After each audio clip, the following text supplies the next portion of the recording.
Wesh, bande d'enfoirés, c'est Doc Mac du CSA. Je suis avec mes deux gars, DLB et ma main rap de puriste. Les gars, bien quoi? Ouais, bien, on est là. Ouais, tranquillement, comme d'hab. Tranquille. La routine. Bon, si vous avez suivi, dans le premier épisode, on a parlé de la découverte du rap, notre rencontre avec le rap. Dans le deuxième, on s'est interrogé si les codes du rap avaient changé. Là, dans le troisième épisode, on est un peu dans la même continuité. On va s'intéresser à la période 96-2006. Et il faut dire qu'à partir de 96, on appelle ça communément l'âge d'or du rap français. On va s'interroger pourquoi. Bon les mecs, pour vous, que représente cette période déjà? Vas-y, DLB, je te laisse C'est à toi de commencer. C'est à toi, je te donne la parole. Cette période-là, en fait, c'est pour revenir, pour être sur la continuité du premier épisode qu'on a envoyé. C'est un peu la période où le rap français est vraiment rentré dans nos oreilles, tu vois. Vraiment, en tout cas, en ce qui me concerne. Et je pense qu'à mon avis, tous ceux qui sont nés dans les années 80, c'est un peu ça, tu vois. C'est vraiment la période où tu as accroché. Le rap français, en tout cas le rap français, tu vois. Après, il y a eu NTM, il y a eu IAM avant, mais vraiment, là où vraiment le rap français, il a commencé à tourner en boucle, vraiment en boucle à la radio, c'est vraiment cette période-là. Ouais. Ça correspond peut-être à une période où je pense qu'il y a eu une loi là qui passait, qui disait qu'il fallait passer 60% de chansons françaises, un truc comme ça. Voilà, aussi, dans non? les radios. Ouais, il y a eu ça, ouais. Je pense que c'est ça qui a fait justement l'avènement de Skyrock. Parce qu'en fait aussi, c'est l'avènement de Skyrock, pour moi. Ouais. C'est aussi un moment où le rap français s'est défini. Ça veut dire les gens, ils essayaient de savoir qu'est-ce que du rap français. Et en fait, toutes les promesses qu'ils avaient fait les anciens vis-à-vis du rap français, que ça allait remplacer le rock, que ça allait être la musique la plus vendue, qu'il y avait un message derrière, que c'était pour les quartiers. Voilà, et ça s'est défini à ce moment-là, quoi, sur cet âge d'or. Et puis voilà. Il y a aussi les maisons de disques qui savaient pas trop comment marketer du rap, tout ça, toute cette définition-là, elle s'est faite à ce moment-là où ils ont défini vraiment eux aussi les codes des maisons de disques, qui est à mon sens. Ok. Et si je vous dis est-ce qu'il y avait une ligne de conduite, un mot d'ordre à cette période? Ah oui, avant le rap c'était quelque chose quand même. Tu pouvais pas aller en studio et sortir comme ça. Et tu t'as fait un morceau, vas-y j'ai fait un morceau, t'es pas validé, Non mais déjà il y avait fallait être validé déjà. Ouais. En bas, comme on dit tout le temps, par le quartier, on va pas se répéter, tu vois. Après déjà tu pouvais aller en studio et sortir des queues-trucs, tu vois. Mais tu pouvais pas. C'est pas comme aujourd'hui. L'accès était restreint en fait. L'accès était restreint. Tout le monde ne rentrait pas comme ça, tu vois. Moi j'ai essayé. Ah bon? Moi j'ai essayé. Raconte-nous ça. Mais à un moment donné, il y a une réalité. Quand on te dit t'es nul. Tu comprends ou pas? C'est bien de C'est bien, c'est objectif. C'est bien de l'accepter, tu vois. Là, Là, par exemple, on est dans un studio, là, mais le studio, là, les micros ici, ils ont dû souffrir. Hein, parce qu'il y en a qui ont essayé des choses ici et ça n'a pas marché. Hein. Mais de toute façon, comme tu dis, toi, tu as essayé, on t'a dit stop, vas-y, lâche l'affaire. Mais il y avait une sorte de... J'ai l'impression à l'époque qu'il y avait une sorte de processus, en fait. Ouais. Tu vois ce que je veux dire? Pour sortir les trucs, pour pouvoir rapper, il fallait avoir un aval déjà, tu avais des gravants au-dessus de toi, Exactement. etc. Non, mais avant c'est le talent pur qui parlait. Et surtout, les heures de studio, elles coûtaient très cher. Hein. Réveillez-vous bien. Hein. Avant, c'est pas comme ça. Tu viens, t'enregistres un truc, après, il faut le mixer. C'était plus difficile. Non, mais même si c'était plus difficile de grimper, tu vois, fallait être bon. Tu vois. Fallait être bon, c'est pas un mec qui chante bien dans sa salle de bain, on lui dit viens. Et tu sais, c'est la période de quoi aussi? C'est la période du maquettage. Ça veut dire que mon gars, il y avait des mecs, ils avaient des maquettes. Ah, ok, et après, ils retournaient en studio, enregistrer le bail. Le produit final. Et faire la correction. Maintenant, les petits, ils rentrent en studio, ils envoient sec. Et voilà. C'est plus la même chose. Je pense qu'avant aussi, tu vois, surtout c'est cette période-là, c'est la période où on a eu le plus de versatilité, tu vois, en matière de rap. Ouais. Tu vois, Ouais. t'avais plusieurs personnalités, t'avais différents flows. Ça, je pense que c'est le truc le plus marquant. Ouais. Tu vois, il n'y avait pas de droit aux photocopies à cette époque-là. Tu pouvais pas arriver avec le même flow qu'un mec qu'on avait déjà entendu rapper et qui avait déjà tout pété. C'était pas possible. Comme j'ai l'habitude à dire, chacun venait poser sa brique. Et en fait, tu pouvais pas poser la même chose que l'autre parce qu'on va dire, hey, poto, ça, Arrête de copier sur les gens. Mais après, vers la fin quand même de cette période-là, il a commencé à avoir 2-3 photocopies à mon sens, tu vois. Oui. Mais ça, c'est plutôt Vers la fin de début cette 2000 ère-là. ou... Non, vers 2005-2006, moi, Ouais. je dirais. 2005, Vers 2006. Ouais, ok, 2004, on a commencé à voir les flots Booba. Ah, nanana, nanana, on a commencé à voir ces flots-là Non, qui c'est vrai, étaient c'est réel. redondants. Oui, c'est réel. Après, voilà. Mais je me souviens même à cette époque-là, quand Salif il était revenu, il y avait Ah, plein de là. mecs qui disaient ouais, mais il rappe comme Booba. Quand il est revenu dans le style 2006, ouais. Ouais. Ouais. Ouais. Il rappait comme on rappait au Pont de Sèvres, je pense. Après, dire qu'il rappait Je sais comme pas Booba, si c'est- peut-être qu'il y avait toute une école qui rappait comme ça. Nous, on les a pas connus.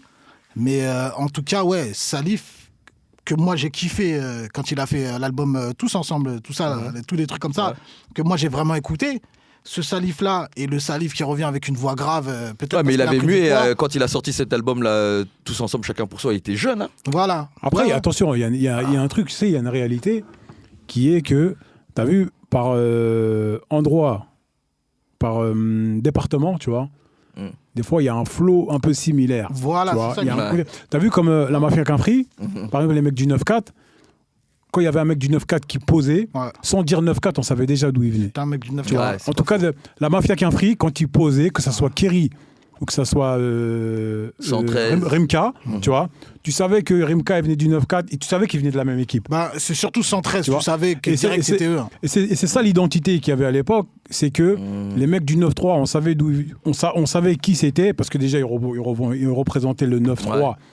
fort, tu vois, et ils avaient une identité, tu vois. Ouais. 9-3 avait une identité, le 9-2, le 9-4, 4. tu et vois, le 9-5. et le 9-5. Et le Et le 9-5, 9-5. bien sûr. Très, elle est très. Exactement. Voilà. Là aujourd'hui, Couscous. malheureusement, Mm. il n'y a plus d'identité. Tu vois, même parce qu'aujourd'hui, tu vois, par exemple, aujourd'hui, il y a beaucoup de rappeurs du 9-1. Tu vois, Mm. mais si le mec il te dit pas qu'il vient du, tu dis eux aussi viennent du 9-1.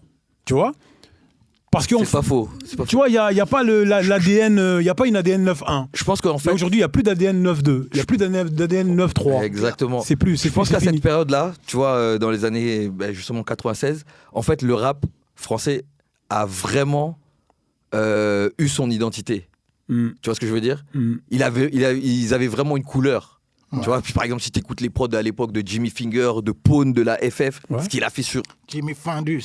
Tu vois? Ouais, clairement. Et là, en fait, comme tu disais, tu vois, dans le 9-5, ils étaient très LA, etc. T'avais ce truc-là, tu pouvais reconnaître, dire ouais, ça c'est tel beatmaker qui a fait ce beat, etc. Maintenant, tu peux plus. Tu peux plus. Tu peux Et, plus. et selon vous, en fait, pourquoi on a appelé cette période l'âge d'or? L'âge d'or du rap français, bah, comme je le disais un peu tout à l'heure, après je te dis que j'ai raison, mais moi je pense que c'est l'âge d'or du rap français, justement c'est là où il y a eu beaucoup de rap à la radio. Et c'est là aussi où Skyrock, comme il disait tout à l'heure DLB, a commencé à jouer beaucoup de rap, parce qu'au début il passait du rock, tu vois, Ouais. après ils sont passés au rap, et t'as vu Skyrock, à l'époque on écoutait tout Skyrock, Ouais. notamment La Exactement. Nocturne, C'est etc., l'avènement. tu vois. Et Et c'est même. là où que les rappeurs français et les disques d'or ont commencé à pleuvoir. Ouais. Tu vois, notamment en 98. Pour toi, c'est l'année la plus prolifique. 98 Ouais. Ouais. Pour moi. La plus Ouais. prolifique. Ouais. 97, 98, ouais. Et 99 aussi avec le 113. En tout cas, allez, je vais faire un rétropédalage. Pour moi, de 97 à 98, là vraiment. Parce qu'en C'est là où 96, tout pète. là en 96, c'est Doc Gynéco, je crois, Ouais. qui explose tout sur la durée. Tu vois, sur la durée. Après, il y a Stomy qui arrive aussi. Mais Stomy il refait son Quelques album. balles de plus pour Calibre. Exactement, c'est celui qui Ah là explose. là Il y a là Passy là. aussi. Tu vois. Exactement. Donc pour moi, hein, je pense que c'est de 97 à 99 que vraiment les disques d'or ils pleuvent dans le rap français. Ouais. Tu vois, j'ai pas compté Je suis d'accord 96 parce que l'album de Doc Gynéco, il explose En sur la durée, 97, tu vois. Il explose vraiment en 97 en fait. comprends Il sort mi ou fin 96. On se rend et- pas Voilà. compte. On se rend pas compte de cette année, mais là, je viens de regarder parce que maintenant on a tous des smartphones. Funky Family, si Dieu veut, Bustaflex, Ouais. c'est rien que ça là. T'avais Après, les bien sûr, Tentations, ça, t'avais c'est- Sad Hill, Il y KDD. avait, Ma cité va craquer, il y avait- Roca. KDD, ma cité va Après- craquer. il y Oh là a, là. il y a l'album de Chronique de Mars, de Expression IAM, directe. l'album de IAM, l'école Ouais, du micro ouais, d'argent. Expression directe, mon gars. C'est NTM. Tu vois, donc hormis les chiffres de vente, que j'aime pas trop en parler, machin, tout ça, en fait, il y avait du fond et il y avait de la forme et il y avait de la qualité. Tu vois. Exactement. Parce que, par exemple, pour parler d'aujourd'hui, les disques d'or, ils pleuvent aussi. Hein, tu vois. Ouais. Je sais pas si les chiffres, ils sont réels ou pas. Tu vois. C'est un sujet, ça. Ouais, Mais il n'y a pas de qualité. Tu vois, il y a moins de qualité, pardon. Je dirais il y a moins de qualité. Il y a beaucoup moins de Les qualité. disques d'or, ils pleuvent, mais il y a moins de qualité. Tandis qu'à l'époque, mon gars. Mais on va dire cette régression, tu vois, dans la qualité des projets qui sortent, etc., elle est due à quoi selon vous? Est-ce que c'est parce qu'à l'époque, on va dire, on vivait plus la musique et que désormais, en fait, je vais pas dire que c'est plus technologique, mais la technologie aussi a joué un rôle. Ouais, oui, la technologie, elle a joué un rôle. C'est-à-dire que le fait que les gens puissent faire des home studios chez eux, qu'ils puissent balancer les sons directs sur YouTube, ça a joué ce truc-là. Oui, ça a joué. Quoi? Bah, écoute, les réseaux sociaux, de toute façon, ça aussi, on en a déjà parlé. Les réseaux sociaux, de toute façon, que ça soit YouTube ou que ça soit Instagram ou TikTok, etc., etc. Mon gars, toi, tu viens... À cette époque, il y avait les MySpace. Ouais. Ça a commencé, MySpace. Mais ça a commencé un peu plus tard, quand même. C'était le début. MySpace, MySpace, c'est pas 2004, 2003? Bah non, oui, mais MySpace, c'est 2007. Ah bon? Non, 2005, Non, 2005, non. il y avait En tout cas, déjà des 2007. MySpace. Moi, avant 2007, j'étais sur MySpace. Ouais, mais c'était largement avant ça. 2006, Non, 2005, même ouais. avant. Ouais. Même avant ça. Ah, je sais pas, alors. Mais bon, bref, entre 96 et 2006, ouais, il y a eu MySpace, tu vois. Il y a eu MySpace entre-temps, dans Et les années... Facebook aussi, hein. Il y a eu Facebook aussi. je crois, il y a eu. Mais au niveau de la musique, tu vois, le truc, c'est que aujourd'hui les réseaux sociaux, ça te donne une idée. Tu vois, par exemple, toi, tu vas faire un morceau, tu vas l'envoyer sur Instagram. Selon les likes, selon les vues que tu as envoyées, tu vois, et ben tu vas te dire, ah, Le morceau, il est bon. le morceau, il est bon. C'est pas moi qui va te dire, hey, Doc Mike, tu vas poser au studio, moi, je vais te dire que c'est de la merde. Ouais. Mais toi, tu vas pas prendre mon avis à moi. Tu vois, sur les réseaux sociaux, c'est eux qui vont choisir. Tu comprends? C'est comme il y a un gars, là, il a fait une musique, là, Vroom Vroom, là, ça s'appelle. Je sais plus comment il s'appelle. Vroom, vroom, ouais, je l'ai Et vu, bah, ça. lui, il s'est tapé un délire sur TikTok. Il avait juste le Vroom Vroom. Les gens, ils ont validé, ça a fait des millions de vues. Du coup, il en a fait un morceau. Voilà, bah oui. Qu'est-ce que c'est que ça? Mais c'est comme ça maintenant. J'arrive pas à le croire. Non, mais parce que maintenant, on est dans une autre phase où le buzz suscite l'attente. Tu vois? Donc, c'est pas le talent qui suscite, c'est le buzz. Ça veut dire qu'un mec, je sais pas... Et tu sais, nous, on a subi ça quand même avec Mr. You, où Mr. You, même si moi, je le trouvais super bon et super talentueux, je le dis, Ah, c'est pas sérieux. mais il était accompagné d'un buzz. C'est-à-dire, ouais, moi je suis là, je suis recherché, ils veulent me faire, regardez, je me suis enfui, nanana.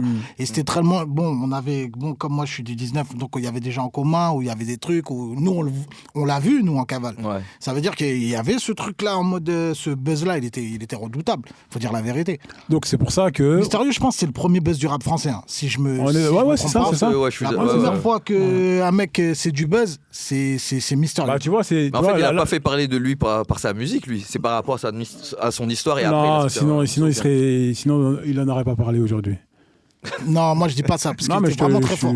Mais il devait rapper depuis longtemps. C'est un mec qui est de ma génération. Ouais. Il devait rapper depuis longtemps. Mais ce qui a fait que les gens ils ont mis les yeux dessus, c'est que le frérot, il était recherché, il était en Valka, il va au studio, il est torse nu, collal, nanana. En fait, en gros, c'est un sans pitié qui est venu aux manettes, tu vois. Donc tu vois, la technologie, ce que ça a ramené en fait. Ça veut dire qu'en vérité, à l'époque, tu vois, je vais donner un exemple.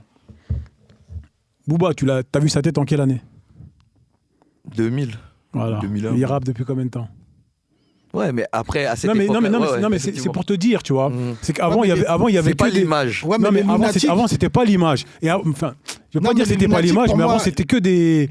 les Lunatiques, c'est pas un bon exemple, frérot. Non, mais c'est un exemple que je te donne. C'est comme, tu sais, Rof, quand il est arrivé, quand il a commencé à poser, les gens ne le voyaient pas. Non, on le voyait pas Ça veut qui dire, les gens, c'était. ils disaient même, certains pensaient que c'était un rebeu même, tu vois. Ouais. Et, Ah ouais. et après, quand il y a eu l'imagerie, machin, tout ça, les clips et tout, regarde, quand tu regardes bien, les albums, à l'époque, Arsenic, quelques gouttes suffisent, il y a combien de clips? 2. Voilà. Ouais. Aujourd'hui, sur un album, il y a combien de clips? Il peut clipper tout l'album même. Merci. Tu comprends ce que je veux dire? Jeune coupable et libre des X-Men, il y a combien de clips? Aucun. Zéro. Il y a combien d'albums comme ça? Il y en a plein. Bah ouais. À l'époque, ils faisaient pas de clips. Ouais. Il y a plein d'albums, il n'y a pas de clips à l'époque. Parce que ça coûtait rush, frérot. Ben oui, et que celui qui savait faire le clip, c'était pas un mec du rap. Non, mais c'est pour ça, pourquoi je reviens sur ça? Parce qu'il me parlait de la technologie, tu vois. Alors que avant, aujourd'hui, tu fais un clip avec ton téléphone. Ouais, gros. Tu vois ce que je veux dire? Tu fais un clip avec ton téléphone, tu prends 2-3 caméras, machin, 2-3 lumières, tu fais un clip, tu vois. Mais à l'époque, c'était pas comme ça. Il n'y avait pas la technologie qu'il y a aujourd'hui. Aujourd'hui, tu peux... Mais surtout, on clippait pas un truc qui n'est pas clippable. Surtout, on clippait que le hit ou que le truc, la frappe. Si c'est pas de la frappe, autant on va pas investir sur toi. C'est trop cher. En plus. Les maisons de disques mettaient pas leur argent comme ça non plus. Mais je pense que en fait, tu vois, en fait, c'est révélateur en fait d'un truc tout ça. Tu vois.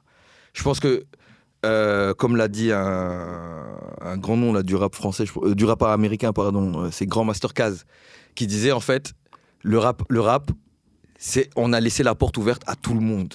Ouais. Tu vois, peace, love and having fun, unity, tout ça, etc. Oui, mais... En fait, c'était bien beau, mais il y aurait dû avoir des restrictions en fait. Oui, mais le problème... le truc aurait dû être cadré. Le problème qu'on avait dans le rap, c'est que les gens qui sont dans le parcours rap, ils venaient tous plus ou moins d'un autre parcours.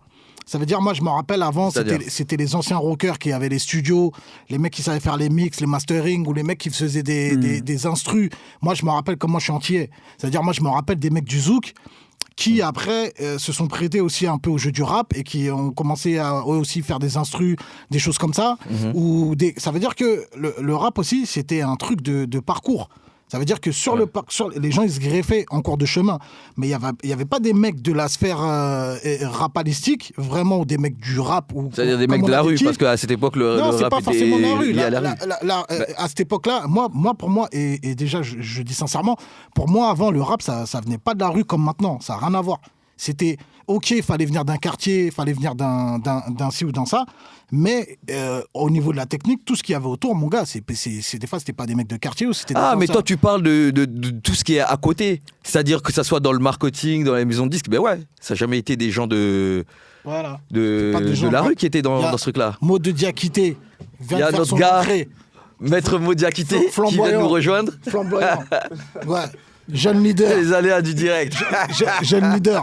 Professionnel. Gros. Ouais, on est là au calme. Hein. La forme. Professionnel. Vas-y, prends place.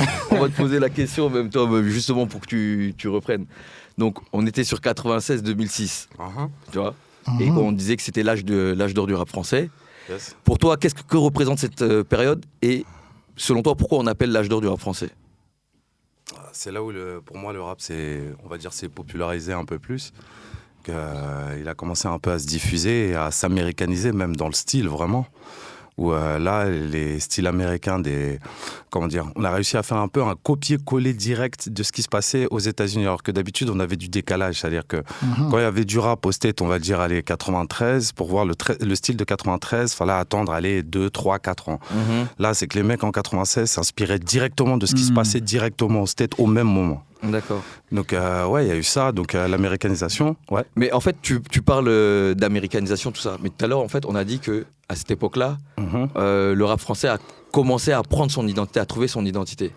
Parce que tu vois, tu avais plusieurs crews, etc. et étaient bien définis. On parlait des mecs, par exemple, du 92, tu savais les reconnaître. Et les mecs du 9-4, quand ils rappaient, tu savais les reconnaître. Les mecs du 9-5 aussi. Est-ce que c'est pas paradoxal, là, ce qu'on est en train de dire, ou ça se rejoint? Non, ça a du sens, ça a le même sens. C'est que là, justement, c'est qu'on avait l'inspiration américaine, mais chacun y mettait aussi son identité. Comme vous disiez, c'est que les mecs du 9-2, ils avaient leurs propres expressions, leurs trucs qu'ils inoculaient dedans. Les mecs du 93, ils avaient leur peura, ils inoculaient aussi leurs trucs. Les mecs de Paname avaient aussi leur style, et on voyait aussi les langages quand il y avait la langue de gueux qui apparaissait d'un côté, les mecs du 9-1, même si on les entendait pas trop, mais et ils avaient leur langage, les airs, tout ça là qui existait déjà chez eux. Donc en s'inspirant, ils ont aussi fait leur propre sauce. Donc c'était pas forcément des copycats. Ok, voilà, tout est la différence. Donc ils sont inspirés, ils ont pas copié. Non, c'est vrai. C'est pas qu'ils n'ont pas copié, c'est qu'ils sont vraiment inspirés du truc et ils l'ont fait en direct. Pour donner leur voilà, exactement. Bon, il y avait quand même Mafia Underground qui copiait pas mal les trucs, et après Sully B-Wax, il s'est mis à produire beaucoup pour tous les rappeurs que vous êtes en train de citer. Donc Même si vous n'avez pas fait attention, mais moi... avec Stestros, c'est vrai que c'était de la traduction d'Abrat et de certains textes. Moi, j'étais un fan de... moi, j'aimais bien Stestros. Et Stestros, moi, j'ai kiffé, frérot. Mais le truc, c'est que moi, j'étais bien conscient que c'était... même du copier-coller, mais conforme, quoi. Copie conforme. On aurait pu mettre un tampon, donc voilà, tu vois. Et Sully Biwax, il a produit beaucoup pour le rap français, donc peut-être que ses boucles, elles étaient vraiment inspirées directement de, je sais pas, d'un Pharcyde, d'un truc vraiment calé, tu vois, parce que lui, il allait chercher vraiment... parce que après, oui, ça dépend de certains beatmakers. Sully Biwax, il avait vraiment une... Il avait sa patte. Ouais, mais il avait vraiment une inspiration américaine. Ouais. Tu vois ce que je veux dire, même au début de ces années 2000, si tu vois ces beats-là, c'est un peu du Timbo mélangé à... peut-être du premier. Tu vois mais de toute façon, on s'inspire tous de quelque chose. Bien sûr, voilà. Parce que, moi, justement, moi, c'est là le problème. Bon, on va me dire, je suis un vieux con, mais ouais, je l'assume. c'est là le problème d'aujourd'hui, c'est qu'il s'inspire de la personne. Si. Il s'inspire de ce que toi tu n'écoutes pas. C'est pas la même chose. Sinon, il y a de l'inspiration directe. Moi, frérot, je me mange en termes de trap, je me mange des copies conformes mais même dans ce qu'ils disent, dans les paroles, dans ce qu'ils essaient de... Exactement. Ils ont tous débarqué comme ça en pompant. Hein. Il s'inspire de qui? Quand tu me parles en termes de trap, là, de qui? En termes de trap, ce qu'ils vont avoir... il y a Migos qui est c'est de la merde. Numéro 1 du... Mais non, c'est de la merde. Attends, on parle pas de ça, frérot. Tu peux avoir ton avis dessus, tu peux trouver que c'est de la merde, mais il s'inspire quand même, ou quelquefois c'est même du copier-coller. Il est là le problème. Non, frérot, t'as pas demandé ça. Là, tu rentres dans un autre sujet. Tu me demandes, il s'inspire de qui? Ouais, voilà. Non, mais moi, je m'attendais à cette réponse-là. Là, tu m'as dit Migos, donc je comprends. Donc c'était une question piège. Non, pour pouvoir dire que c'est de la merde. Peut-être. Mais je comprends maintenant l'état du rap. Maintenant, si dans le rap on s'inspire de Migos, on va dans le trou. Non, mais c'est une des inspirations qu'ils ont. En fait, le problème, c'est déjà, tu vois, comme tu as dit, dans 95, tout ça, ils s'inspiraient, mais ils ont fait leur truc à leur sauce. Ouais. Tu vois. Alors que ces mecs-là, quand ils ont commencé à rentrer dans, tu vois, quand la trappe est arrivée, ils ont fait du pur pompage. Je sais pas si vous vous souvenez du morceau Ketchup. Si, le morceau. XV Barbare. Ouais. Mais en fait, ce morceau-là, c'était du copier-coller. Ouais, je sais même plus de quel morceau c'était, de Lil Reese ou je sais pas trop quoi. Tu vois ce que je veux dire? Mais c'est quoi Ketchup? C'est un morceau qu'ils avaient sorti. Qui tu dis? XV Barbare. Belek a pas de faire ketchup. Et ils avaient écrit ketchup comme le ketchup, alors que c'est catch up. Il y a pire que ça. Hein. Il y a pire que ça. Je suis désolé. Tous ces mecs-là qui sont arrivés, même Niska, ça lui est arrivé, là, son jeune Renoir sauvage. C'est une phrase mal traduite de Lil Reese. Ouais. Tu vois ce que je veux dire? Niggas Savage. C'est Living vraiment Savage. Ouais. Et il y avait même et il a copié aussi sur Skippa Daflipa, sa gestuelle. Exactement, ouais. Et tous ces trucs, parce que moi j'étais très trap, et je suis toujours très trap. Et il y a aussi celui qu'on appelle Caris, que certaines personnes ils voient comme ça, ils ont dit c'était chambé, mais Caris c'était une copie de Chief Keef, tu vois. Et les gens ils ont regardé ça, et moi je regardais le roi de la trappe, tout ça, mais je disais non, ça c'est de la. Non, après pas dans les paroles. Si, dans les paroles aussi. Il y a des trucs ou des concepts, il y a des choses. Okay. Parce que il a dit parce que Caris il est beaucoup dans les concepts, genre si je te ferme, si je te tape, quel œil va se fermer en premier, ou elle croit que je suis en train de doigt de pied, je lui mets mon doigt de pied, ou des choses comme ça. Okay, et ça c'est des choses que tu retrouves. Chief Keef c'est bon. Chief Keef c'était bon. Chief Keef, Love Sosa, dinguerie. I Don't Like, dinguerie. Kobe, dinguerie. Chief Keef, c'est qualitatif, ça. Et c'est même un inspirateur, c'est même un mec qui a inspiré d'autres petits peu, parce que Chief Keef, c'est le premier petit de 16 ans qui arrive et qui flingue. C'est la première fois qu'on a des bébés tueurs comme ça, qui viennent. Ouais, ça, c'est des bébés tueurs, frère. Ils ont tué le rap, ouais. Après, non, c'est que c'est une autre oreille, parce qu'il y a un truc qu'il ne faut pas oublier souvent en musique, c'est que toi, t'as déjà tous les instruments déjà en toi. Et au fur et à mesure que tu écoutes un style musical ou quoi que ce soit, ton oreille commence à se tourner vers quelque chose. Il y a une colonne vertébrale de ce que toi tu kiffes en musique qui se crée. Et ton oreille se crée par rapport à ça. Et quand tu vas entendre un style que t'as jamais écouté, c'est même un délire où tu peux le trouver même, on va dire, tu vas trouver qu'il sonne pas bon. Tu dis c'est nul. Alors qu'en fait, c'est juste que ton oreille, quelquefois, n'est pas prête à écouter ça. Elle n'a pas encore l'exercice pour ça. Revenons en 96, là où il y avait les bons plats. Mais après, ce que tu disais, c'était Lil Durk, l'artiste que tu te cherchais tout à l'heure dans les copies, c'est Lil Durk qu'ils ont repris. Ouais, merci. J'en ai plein. La Fouine, il a tué ça. Mais bon, revenons en 96-2005. Ouais, non, 96, pour revenir un peu dessus, pourquoi aussi l'âge d'or, c'est que 96, t'avais vraiment des... comment dire, il y a eu plusieurs écoles, ou tout du moins, il y avait plusieurs groupes qui se faisaient d'un côté. T'avais les IAM, t'avais Sectora, qui est en plein essor aussi, Time Bomb, et t'as les gars du 9-4, Mafia Quinfree, tout ça. Beat de Boule. Et Beat de Boule aussi. C'est Ménage que, à 3, t'avais la Clica. Voilà, et c'est qu'il y avait des crews vraiment, et qui avaient leur style. Et chose qu'on recherche aujourd'hui, certains recherchent à faire des crews. Bah, là, ça a été, comment dire, ils ont chacun amené leur propre mouvance. Ouais. C'est-à-dire que tu pouvais être d'accord avec les mecs du 9-2 dans leur style de vie et dans leur truc, comme tu pouvais être d'accord avec les mecs du 9-4. Tu pouvais t'identifier à différents trucs. Tu avais différentes propositions en face de toi. Donc, là, pour moi, ça a été une explosion parce que c'était pas juste, ah bah, t'as que NTM ou t'as que MC Solar et où tu te dis, bon, bah, les propositions, on n'a pas assez. Donc, voilà, tu prends ce qu'on te donne. Là, c'est que non, il y avait plusieurs gars qui arrivent, qui explosent d'un peu de partout. C'est-à-dire ça, tu peux ne pas kiffer ça, mais tu vas kiffer ça. Et ton oreille, et là, justement... Il y en avait pour tout le monde et c'était qualitatif. Exactement. Surtout, le mot d'ordre, en fait, je pense que c'était la qualité, en fait. Oui. Surtout, ce qu'on se rend pas compte, c'est une époque de descendants, en fait. Ça veut dire que, par exemple, tu prenais les... allez, on va dire, de IAM, découle FF. Je sais pas moi, il y avait de NTN découle Bestaflex. Ouais. Tu vois, c'était vraiment il y avait une filiation. Ouais. Oui. Est-ce que ça existe toujours ça, les filiations dans le rap? Toujours. En fait, si. Quel nouveau rappeur tu peux me dire lui il descend de... Non, si, il y en a. Mais en fait, si tu veux, il n'y a pas l'ADN qui suit. Par exemple, je vais te donner... Non, mais... Vas-y, illustre ton propos.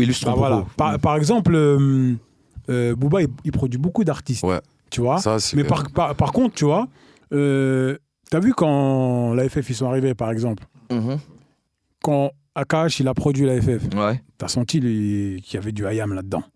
Tu comprends ce que je veux dire? Mais aujourd'hui, quand la preuve, il leur a pris leur royalties. Comment il s'appelle il leur a récupéré tout leur oseille. Bref. Et après, les négros, ils n'ont plus jamais rien sorti. Arrête. Et qu'ils sont à Marseille, sur la Canberra, en train de fumer, alors que normalement, c'était les meilleurs. Fais-lui le mic. Bref. C'est DL Bourbier. Ouais. Et tu vois, aujourd'hui, par exemple, Booba, il produit GX6, là, comme ça.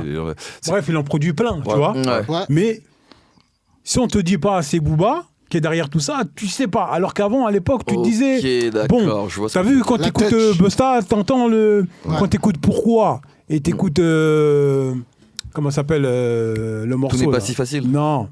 Pose ton gun. Non, le tube là que j'ai fait là. Laisse pas traîner ton fils. Laisse pas traîner ton fils. Et t'écoutes Pourquoi? Sous le Biwax, mais c'est le même sample, tu vois. Tu te dis, bon. Oui, tu sens l'affiliation directe. Tu sens l'affiliation. Ouais. Tu comprends ce que je veux dire? Dans le clip, il est là. Tu vois, ils sont accompagnés. Il fait les bacs. Tu vois, il y a toujours quelque chose. Tu vois, tu l'entends dans le morceau. Tu vois. Mais il y a une ADN, tu vois. Il y a une ADN. Tu sens que les mecs, il était derrière.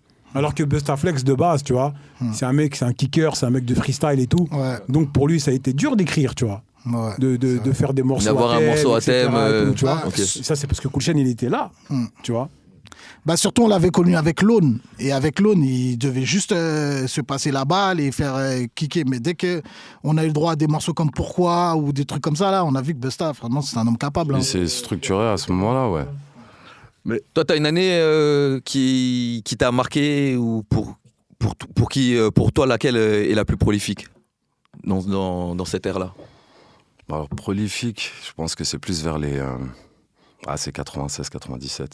Mais après, autant que ce soit américain que français. À ce moment-là, c'est là où il y a eu les plus gros trucs. Il y a eu les plus gros trucs. Wu-Tang qui sortent sur les Six Chambers. Là, ils ont mis tout le monde à terre.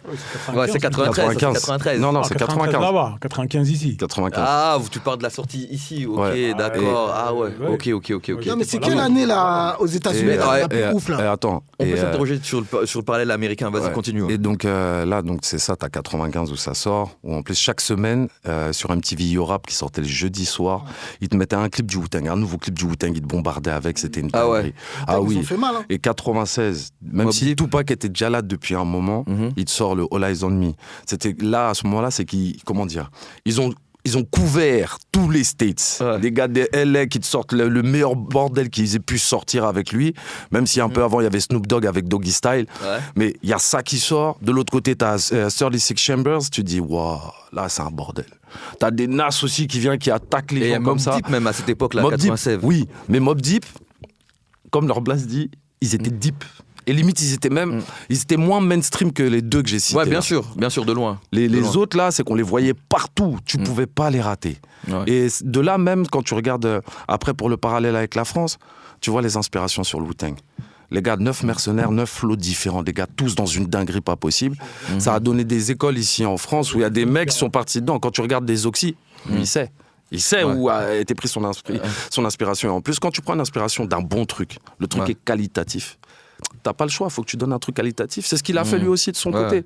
Quand tu vois Notorious Big aussi au même moment, tu regardes Booba, quand tu regardes les premiers flows de Booba qu'on connus sur Hostile et tout, c'est du Notorious. Non seulement dans la manière de kicker où la rime est proche et tout, il a des sonorités de ouf, et même dans son flow, sa voix, la façon dont il donnait sa voix, c'était une dinguerie. Donc pour moi, c'est cette période-là, 96-97, c'est une dinguerie. C'est une dinguerie qui se passe à ce moment-là. Après, moi, je suis un peu plus. Bon, ce que tu dis, c'est réel. 9-8. Mais moi, je suis un peu plus sur 97-98. Tu vois. C'est là où il y a les premières classes et tout ça qui commencent à arriver, les grandes. Ah, non, la première classe, c'est 99, mais 98, ouais, t'avais déjà le clip, tout ça. Moi, je pense que 98, c'est l'année là. 90, c'est quelque chose. Moi, je me suis pris des trucs dans la tête. Je me suis pris, en enchaînant Idéal J, le combat continue, FF, Arsenic. Opéra Puccino. Et Opéra Puccino aussi. Oui, je mangeais les 4 comme ça, clac. J'ai regardé à un moment donné, j'ai eu un long silence, j'ai regardé, il y a Shuriken. Il y a tellement de gens qui se sont présentés à 98, c'est trop chaud. Est-ce que vous pouvez faire un top 10 là, français? Il y avait même c'est trop dur, frérot. Il y a des albums où on n'en parle pas souvent, mais l'album de Freeman, le Palais de Justice, il était très très lourd. Justice, là. Et il y a même un groupe dont les gens ils n'en parlent pas beaucoup, c'est KDD. Mais si, KDD, moi je les ai nommés. Hein. Justement, est-ce que dans cette période-là, tu vois, de l'âge d'or du rap français, pour vous, il y a des groupes qui méritaient, par exemple, de péter ou d'être plus connus que ce qu'ils sont? Bon, là, t'as cité KDD et l'album de Freeman, des albums, hein, réfléchissez. KDD, ils ont eu leur truc aussi, attention. Ils ont eu leur période. Hein. Quand ils ont fait Une princesse est morte et tout, ils ont eu leur buzz où ils étaient bien pendant une pige, tu vois. Non, oui, c'est vrai. Si, c'est vrai, parce qu'il y avait eu le morceau. Mais ça a duré une pige, tu l'as dit. Non, mais ils ont eu leur moment. On peut pas dire, voilà. Okay. Mais c'est vrai qu'on les cite rarement.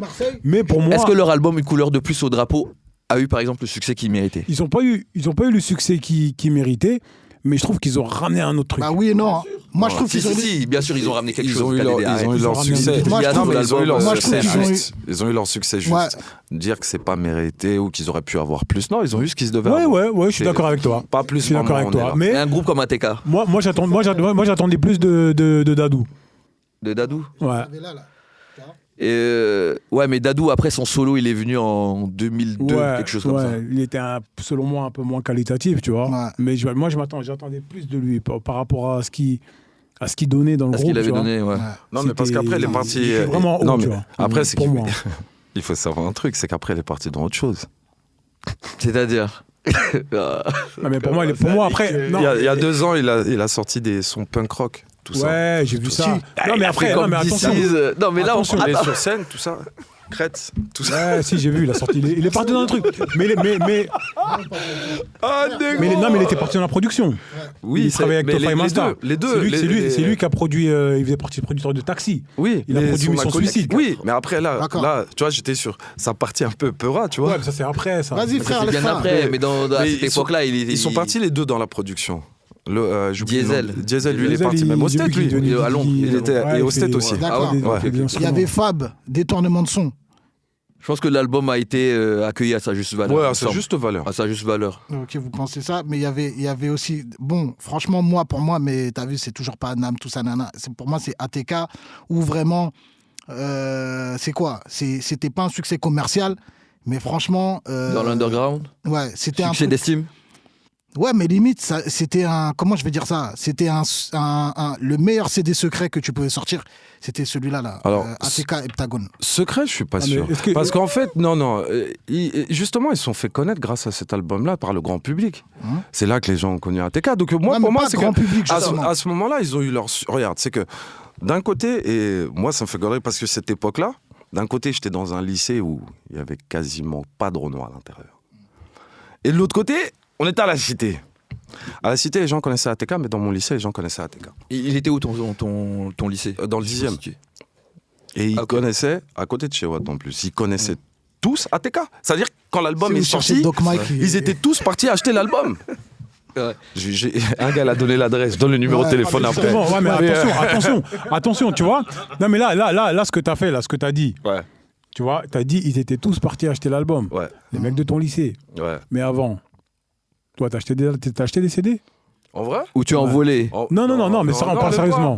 Non, même pas. T'as vu, on a fait d'autres conneries, mais on volait pas. Non, mais tu comprends ce que je veux dire. Non, mais tu comprends ce que je veux dire, c'est que... Mais moi, si, les albums, je vais pas te mentir, tu rigoles. S'il fallait trouver un moyen pour aller acheter un album, on trouvait le moyen. On est d'accord. Chap, mais... on trouve le moyen de l'avoir. Non, mais tu comprends ce que je veux dire, c'est que... Un mec qui prêtait, tu rends plus. Non, mais à l'époque, pour nous, moi, avant de commencer à travailler, parce que moi j'ai travaillé tôt, j'ai fait un apprentissage et tout, bref, je ne vais pas raconter ma vie. Avant ça, c'était compliqué pour moi d'acheter un album. Non, c'est sûr. Tu comprends ce que je veux dire? Bah oui, mais après... Et puis, attends 2 secondes. Tu vois, à l'époque, quand on disait, la street n'achète pas de CD, tu vois, ça veut dire que toi, quand tu as écouté l'album Première Consultation, moi, la première fois que je l'ai écouté, je ne l'ai pas acheté. Je suis parti le chercher chez... un gars là. Ouais.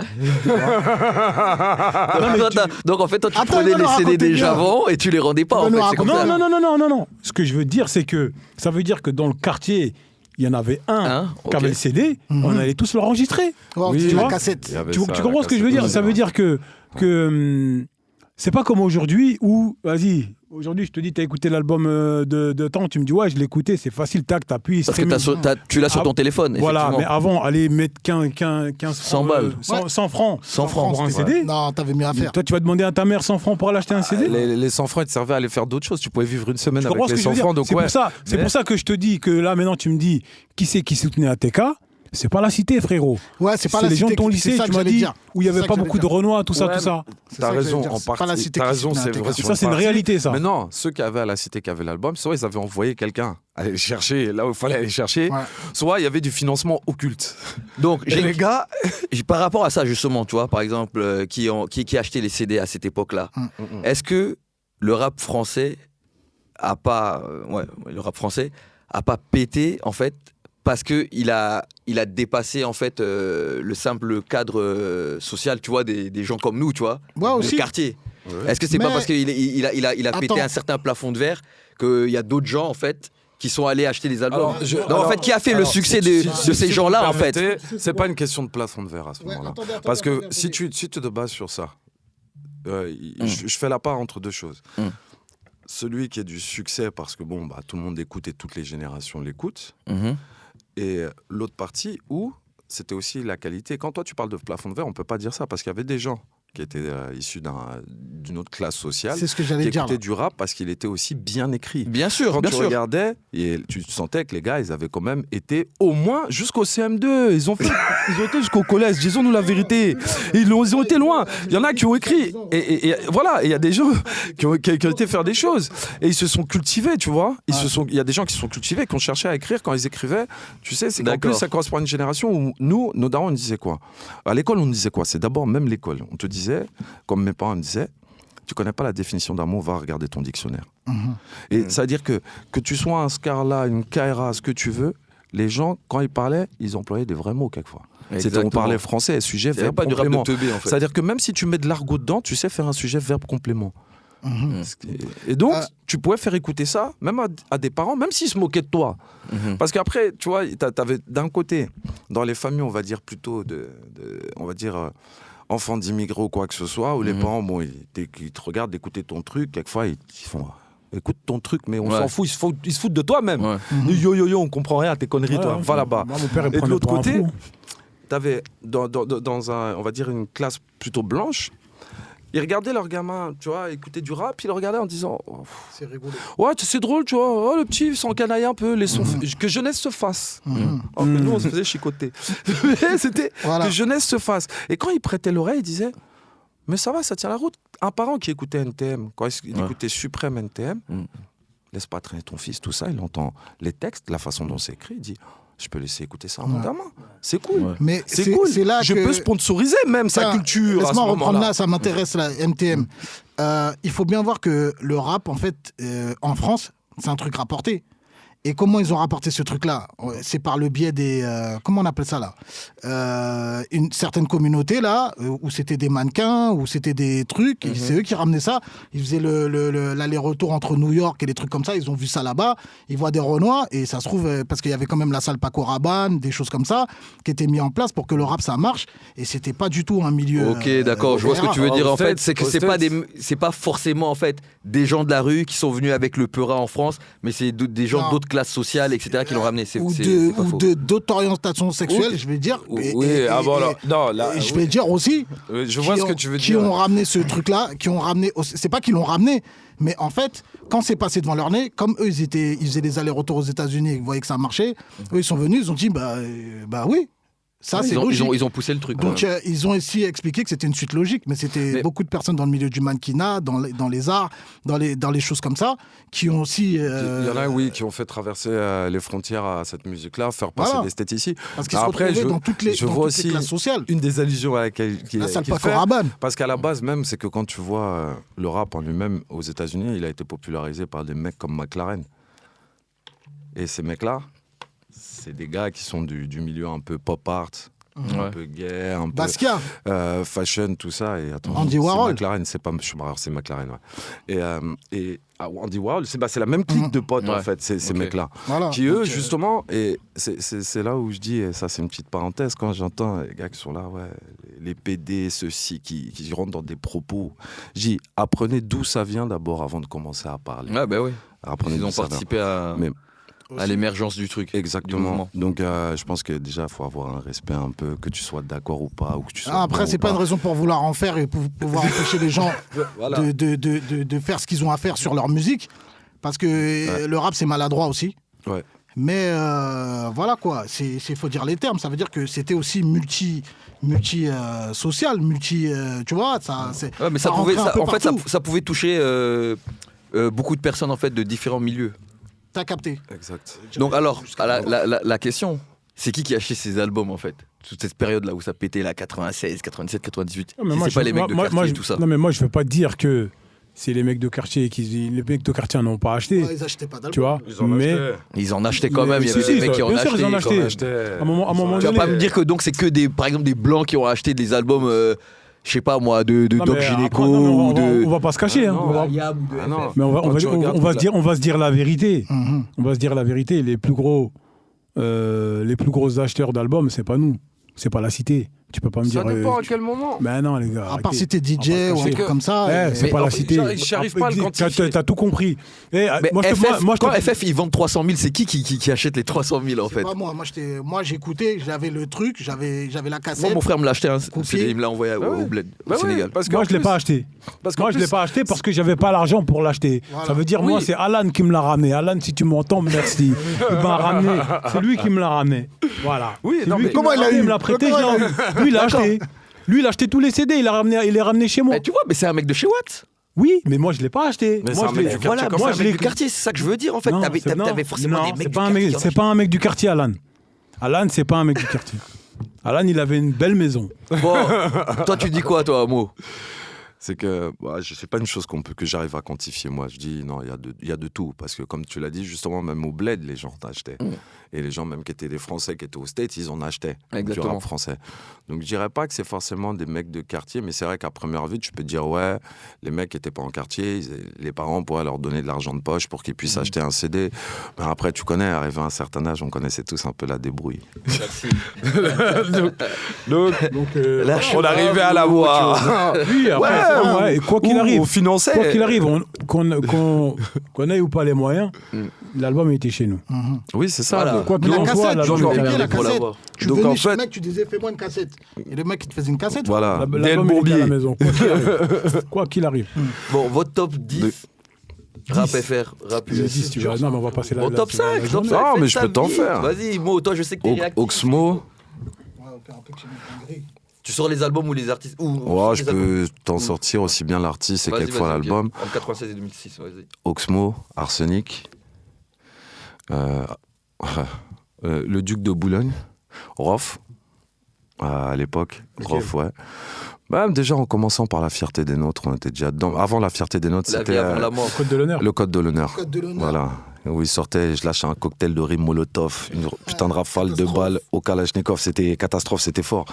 Mais t'as ça en français, parce que moi, j'écoutais beaucoup d'Américains aussi à l'époque. Un dernier, et après tu fais un 5 Ok. américain. Donc, je suis obligé de les laisser dedans quand même, mais NTM, non, je suis obligé de les laisser dedans. C'est parti Obligé. du truc. Ouais, t'es obligé. Je suis obligé. Sinon, après, quand tu pars en carré, ça... Doggy Style de Snoop Dogg, Wu-Tang, 36 Chambers, All Eyes on Me, Tupac, Cheyenne, The Lost Generation. Un album rarement cité. Hein. Putain, merci. C'est l'un des meilleurs albums qu'ils aient pu sortir là-bas et c'est son meilleur album. Certains disent que c'est Soul Child, mais pour moi, non, c'est pas. C'est The Lost Generation. Et attends, parce que j'hésite. Parce que là, je suis trop resté sur du New York et du LA. Je me demande s'il faudrait pas que j'aille citer des 8-Ball MJG, des gars comme ça, tu vois. Ça, c'est The Living Legend. Donc, j'hésite. Eux, et même Trisix, ils commençaient à faire du sale, du très très sale. Donc, c'est compliqué. Julien, il est OP. C'est très compliqué, tu vois. C'est pour les- tu vois. Bon, Code de l'honneur. L'album d'Idéal J, là. Oui. Combat continue. Ouais, le combat Ça. continue. Ma cité va craquer. Quelques gouttes suffisent. Où je vis, Turrican. Ouais, rarement cité Il aussi. y a trop, il y en a trop. il y en a S5. trop. Ouais. Et ouais, l'Empire du Côté Obscur hein, de IAM, qui est, pour moi, c'est trop bien produit.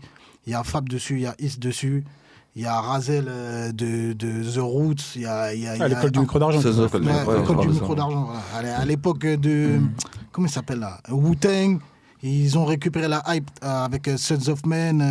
Laisse tomber le clip dinguerie. Ouais, c'est surtout Sons of Men. Ils ont réussi à nous vendre le Le truc. clip était Wu-Tang, alors innovateur que- aussi. Alors que c'était un groupe satellite. Ouais, voilà, exactement. C'était les 5. C'était les 5. Ouais. T'en restes 4. C'est compliqué après, frérot. En Du américain. carré. Oh là là, c'est dur. C'est l'album de Nas où il clash Jay-Z là. Comment C'est il sur s'appelle Stillmatic. Voilà. Ah bah, Après, Hitter, il a fait du mal. Wu-Tang Forever. Hell on Earth, Mobb Deep. C'est dur, frérot. Franchement. Un dernier L'album de DMX là, le premier qui sort. X. Non, ça c'est X, et après c'est en 2000, It's c'est Dark vers on 2000. Hell is Hot. Non.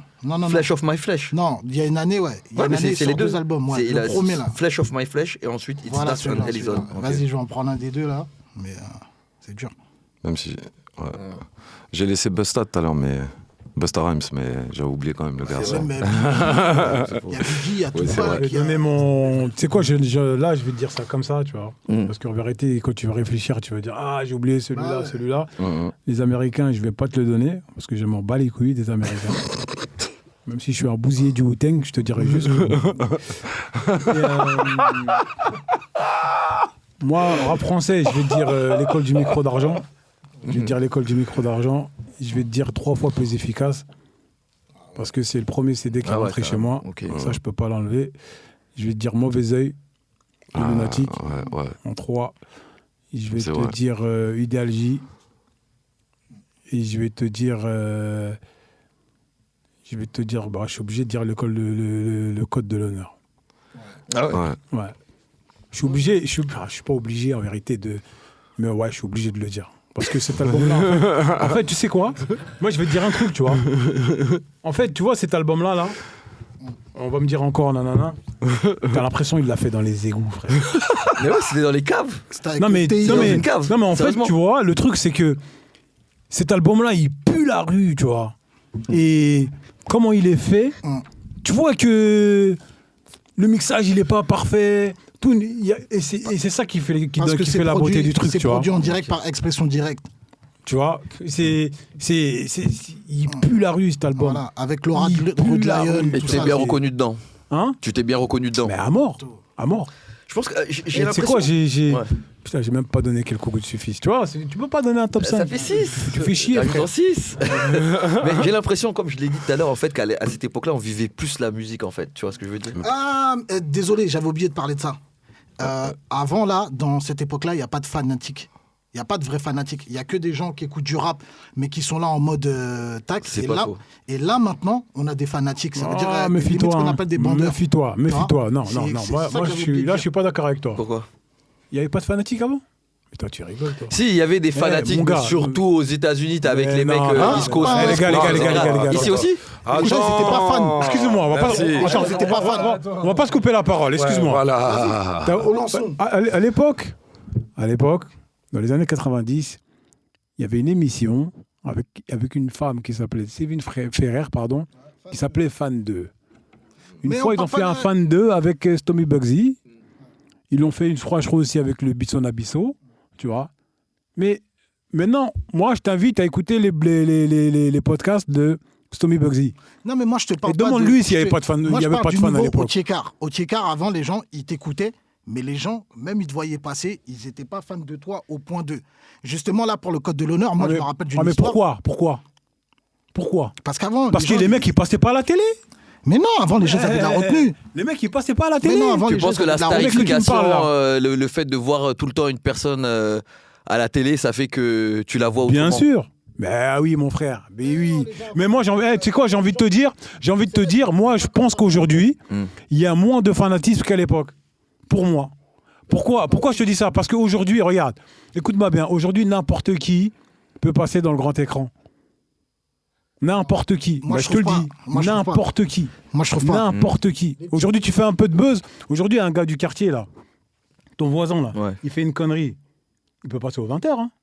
Tu vois? Mais pour une connerie, regarde, là, il y a un mec, là, il fait des trucs, là, un éboueur, là. Ouais. C'est devenu un mec, un influenceur ou je sais pas quoi. C'est un éboueur, le mec. Ah ouais, Tu vois ce que je veux dire? C'est devenu un influenceur. Mais non, c'est Ouais, c'est devenu quelqu'un. un influenceur. Mais là, il est en grève, là. Là, il est en grève, là. En ce Tu moment. vois ce que je veux dire? C'est pour ça que je te dis qu'aujourd'hui, pour moi, il y a moins de fanatisme. Pourquoi? Parce qu'aujourd'hui, n'importe qui, tu peux le croiser dans la rue, tu lui dis, ah ouais, lui, c'est un tel. Mais il n'y a rien. Tu vas pas. Aujourd'hui, tu vois Mac Taylor dans la rue, tu vas faire quoi? Non, mais après, c'est que non. Après, les gars, c'est que. Attends, faut remettre. Tu comprends ce que je veux dire ou pas? Alors que à l'époque, par exemple dans les années 90, tu vois, dans les années 90, 80, le mec, tu l'as vu 2 fois à la télé, tu te dis ah ouais, lui c'est machin, vas-y viens, je fais une. Non, et Aujourd'hui encore. pour moi c'est pire qu'avant. Non, alors, il y a deux. Avant, c'était pire qu'aujourd'hui, Ouais, mais pardon. après, tu sais ce qu'il faut faire à part des choses, c'est que regarde, déjà, je dirais pas que c'est pire parce qu'aujourd'hui, il y a un autre phénomène qui rentre en ligne de compte. Mais pour commencer, nous, à notre époque, déjà, il n'y a pas de smartphone, gros. Si t'as pas d'appareil photo sur toi, tu vas prendre aucune photo. Tu vas juste checker le gars, t'es Merci. content, tu passes à autre chose. Merci. À la limite, tu demandes un autographe. Même. Exactement. On est des autographes. à Exactement. Et les gens, et il y avait cette notion du respect, il y avait quand même une notion de respect. Bon, Et il y avait aussi le aujourd'hui, fait qu'on peut pas raconter des cracks. voilà. Sans Aujourd'hui, conséquence. il y a 2 éléments qui rentrent en ligne de compte. C'est que tu rajoutes smartphone, donc les gens vont faire des selfies. Mais en plus, c'est que les gens veulent être des stars en jumpant sur des stars. C'est-à-dire qu'ils voient une star, je prends une photo avec lui. Donc pour lui, déjà, il vient de prendre un peu de la lumière du gars, il se la rajoute sur lui. Tout le monde veut devenir des stars. Enfin, pas tout le monde, mais Ils veulent que tu les tu vois, le follow ça prend back. des photos, ça se follow, ça crée des comptes où les gars sont en train de parler de trucs de merde, on s'en bat les couilles. Les gars te parlent de ce qu'il a gras et le tama, on n'en a rien à foutre. Mais il arrive à faire du bif et grâce aux parle du vues. packaging. Et là, tu deviens ouf. Quand tu vois la culture du néant. Maintenant, ça, c'était une parenthèse. Mais ce sont des éléments dont il faut tenir compte. Avant, il y avait quand même des fanatiques. Tu les voyais. Tu viens, Ils je veux étaient dire, fans, mais ils avaient de la retenue. tu vois, Ils voulaient pas à travailler un avec moment, on toi. faisait un peu de son, bosser avec des gens sur des trucs. La starification. Tu vas sur un concert. T'es sur scène, tu viens, tu fais ton taf. T'es avec tes gars, check. Toi-même, t'es pas sur scène. Dès que vous descendez de la scène, t'ouvres la porte des loges, il y a des meufs partout. Ça c'était quand ça? Même si t'étais pas un stomy, t'étais pas... Il y a des meufs partout. C'était quand ça? T'avais juste à se baisser, comme disent les Ivoiriens, c'est versé, gros. C'était quand? C'était quand? Hein C'était quand ça? Dans les années 90. Toi, tu Ça- rigoles. ça bien fait ce que- 90. C'est bien ce que je suis en train de Ouais, te mais dire. aujourd'hui... À l'époque, c'était aujourd'hui- pire qu'aujourd'hui. Mais non, aujourd'hui, ça reste... Aujourd'hui, les gens ils sont habitués à te voir. À l'époque, T'inquiète, c'était non, différent. non, si tu vois C'est- qu'il y a des gars, ils se font tesso pour des histoires de meufs, là encore, on parle pas trop du Peura, ça reste, tu vois. Mais tu rigoles ou quoi? Le nombre de stories qu'il y a aujourd'hui, là. Mais gars, on connaît quelques artistes. Accompagne-les. Va dans les backstage. Toi-même, tu resteras choqué. Tu vas dire, hé, La go, là, avant, tu vois, c'était ah salut, ça va, est-ce que là, toi, tu sais que bon. C'est Là, bon. Aujourd'hui, Ouais. limite, t'arrives dans ton backstage, t'ouvres, les go, elles sont déjà en position de twerk sur le bureau. La Tu main fais, hey, courante et en c'est- courant. c'est quoi Et en votre cours. délire Ce que je voulais La main dire, courante en doucement. cours. Là, regarde, à Ça- l'époque, ça n'a pas même changé. les tasses-pêches avaient de la retenue.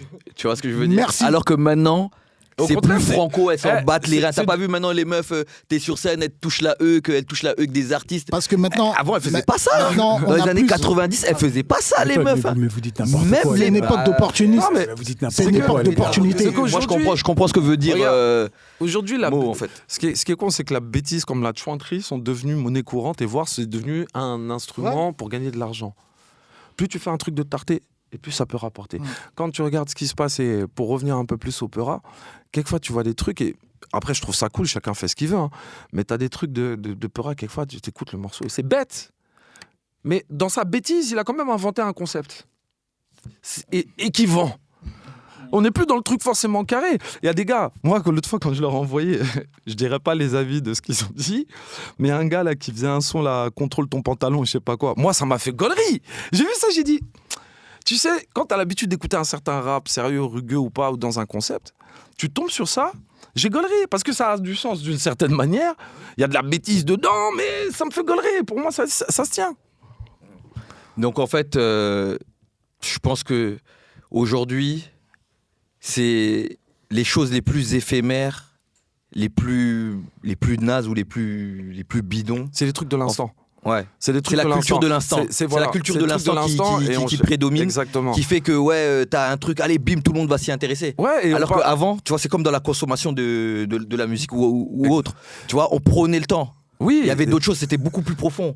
Tu vois, pour devenir par exemple une resta ou quelque chose, il fallait que tu aies un talent évident, que tu sortes du lot, Oui. etc. Et parce que les gars, c'est que souvent quand tu écoutais des morceaux ou que ce soit des albums, c'est que ce qu'ils faisaient, c'est que quand tu écrivais un morceau, la volonté c'était que ton truc puisse s'inscrire dans le temps. Qu'on puisse se rappeler de ce que tu as dit à ce moment-là. On parlait d'époque, on parlait de sentiments, on parlait de concept de vie. Ce qui fait que tu écoutais un morceau, tu pouvais l'écouter 1 mois, 2 mois, 3 mois ou le réécouter. Tu te dis, c'est vrai qu'il a quand même dit ça, c'est vrai que c'est intéressant. Aujourd'hui, on est plus basé sur l'instant que sur la forme de ce qu'on va donner. Enfin, pardon, c'est pas vraiment le terme. On va être basé sur... ah là, il vient d'y avoir un youtubeur qui a dit ça, ou il y a un truc qui a dit ça. On va en parler vite fait, on va en faire un son. Il faut en faire un son. Regarde, il y a un mec qui est passé à la télé, il faut sortir un son. Vite. On fait ça. Faut le faire. Et c'est tout. C'est juste, il faut sortir un truc parce que ça correspond au moment. C'est pas ça à la télé, c'est ceci, c'est cela. Avant, c'est que les mecs, ils disaient, bon, j'ai regardé l'actualité. Et à ce moment-là, tout à l'heure, je les ai pas cités, mais je pense à Intouchable. Dans leur premier album, il y a un morceau, justement, où ils parlent de l'actualité, où il dit que rien n'a changé, justement. Et, Le ferry vert, partout c'est la caille. exactement. Exactement. Et dessus, si tu vois, c'est qu'ils parlent de l'actualité, mais ils ont pris le temps de poser cette actualité-là. C'est qu'ils ont fait un comparatif entre l'actualité qu'on vit aujourd'hui, ce qui s'est passé hier, pour que ce soit un morceau qui devienne intemporel. Que quel que soit le moment, tu pourras l'écouter. Tu peux l'écouter sur une période. Aujourd'hui, c'est qu'on va prendre un truc, c'est juste, ah, il y a une info, tac, je balance un son. Tiens, Palmade, il a fait un truc, demain, t'as un son, Palmade. Covid, allez hop. Voilà, Donc on envoie. en revient à la chose la plus primordiale qui comptait avant, c'était la qualité.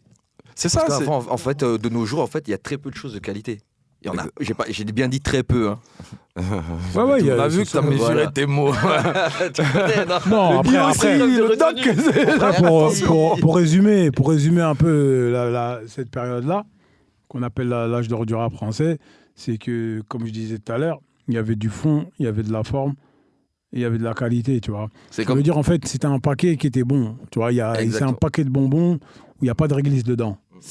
C'était les 3 mots d'ordre de l'époque. Corda. Pour toi, en fait, si tu devais résumer cette époque, c'est fond, forme, qualité. Ouais. Bah, le fond et T'es la d'accord forme créent la qualité pour moi. Le fond et la forme Ouais. créent la qualité, exactement. Parce que tu vois, même s'il y avait pas, même des fois il y avait des morceaux, c'était pas des, par exemple, c'était pas des beats de ouf, hein, tu vois. Ouais. Tu vois ce que je veux dire au niveau des instrus et tout, c'était pas des beats de ouf, mais ce que le mec il disait, c'était Souvent, les beats les profond. plus Parce minimalistes. que quand sont tu les regardes bien le, en tout cas selon moi, hein, je dis toujours selon moi, le morceau L'Enfant Seul. Pour moi, c'est pas une prod de ouf, hein, Mais C'est juste piano, il y a quoi, c'est- trois instrus Un truc du genre, ouais, avec sur le beat. tu vois ce que je veux dire? Mais le morceau, il est tellement profond, mon gars, qu'aujourd'hui, on en parle encore et C'est c'est la un puissance, classique, c'est les tu vois. lyrics qui fait ça. Moi, comprends moi, je trouve aussi, ça fait comme Rocard et. Les jeunes de l'univers. Ouais. C'est masterclass. En fait, donc là, si on devait résumer cette période, c'est le fond et la forme, en fait. Ouais, complètement. T'es d'accord? À 100%. Ouais, Mo. exactement. Non, j'étais en train de bugger sur Roca. Vous connaissez mon avis. Moi, ce son, j'ai. Ok. On va Bon, cut sur cette partie-là, je c'était- laisse. Pourquoi tu laisses quoi? Un problème avec ça? ça va. Deviens pas comme DLD, deviens pas comme DLD. hein. Après les mecs ils vont dire ouais les mecs de 19 t'as vu. Ok les mecs, bon, espérons que vous avez kiffé. Et n'oubliez pas, la rue vous guette, le CSA aussi, bande d'enfoirés.